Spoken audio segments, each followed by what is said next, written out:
Hello అండి, సేమియా ఉప్మా చేస్తున్నాను. సేమియాలు అయితే లైట్గా వేసుకుని పక్కన పెడుతున్నాను. ఇవి గ్లాసున్నారండి. ఇవి అయితే 2 డొక్కలు ఆయిల్ వేసుకుంటానండి.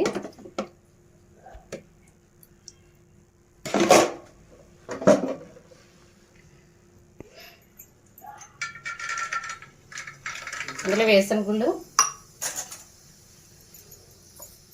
మినపప్పు, శనగపప్పు,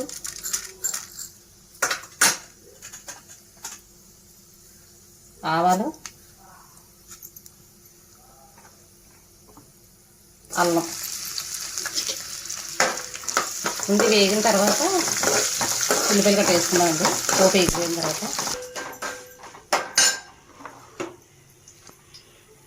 కరివేపాకు, పచ్చిమిరపకాయలు, ఉల్లిపాయలు.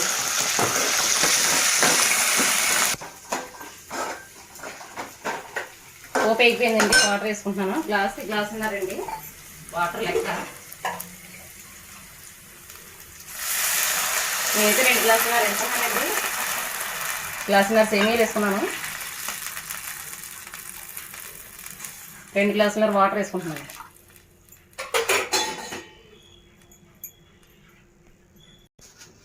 ఇందులో ఉప్పు పసుపు కూడా వేసుకుంటున్నానండి. వాటర్ మరిగిన తర్వాత సేమియాలు వేస్తాను. వాటర్ అయితే మరిగిపోయిందండి. సేమియాలు కూడా వేసుకున్నాం. సేమియాలు ఇలా లైట్గా వేసుకుంటే బాగుంటుందండి.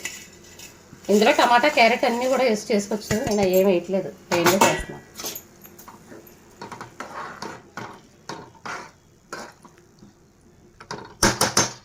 అంతేనండి, సిమ్లో పెట్టుకోవచ్చు.